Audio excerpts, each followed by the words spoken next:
Hey everyone, it is Dylan from Mathias Brothers Real Estate at Vanguard Property, and I'm here this morning, got in bright and early, 6 a.m., got my coffee in hand, ready to tell you this breaking news because I think it's so important.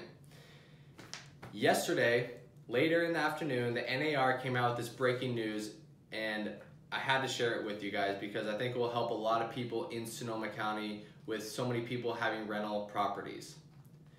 And I'm just going to read it verbatim, and I'm also going to say I'm not an attorney and I'm not a CPA, so please consult one of them before taking action on what I'm going to tell you. And I'm going to read it verbatim because I think it's so important to just get exactly what they said down.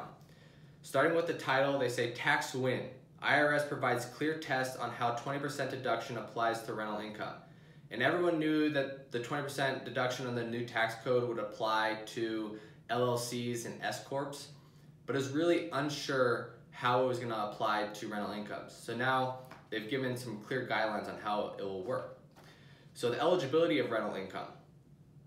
If you generate rental property income, that income can also qualify for the new deduction, as long as you can show that your rental operation is part of a trade or business. The IRS has released proposed guidelines that include a bright line test or safe harbor for showing that your rental income rises to the level of a trade or business. Under that safe harbor, you can claim the deduction if your rental activities, which include maintaining and repairing your property, collecting rent, paying expenses, and conducting other typical landlord activities, totals at least 250 hours a year.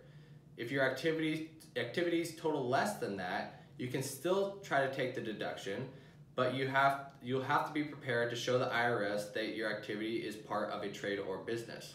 So again, I'm not a CPA and I'm not an attorney, but what I'm getting out of this is if you're a landlord and you manage the property yourself and you spend more than 250 hours a year managing this property, doing landlord activities, and you have it documented, you can take this 20% deduction, which could save you thousands of dollars.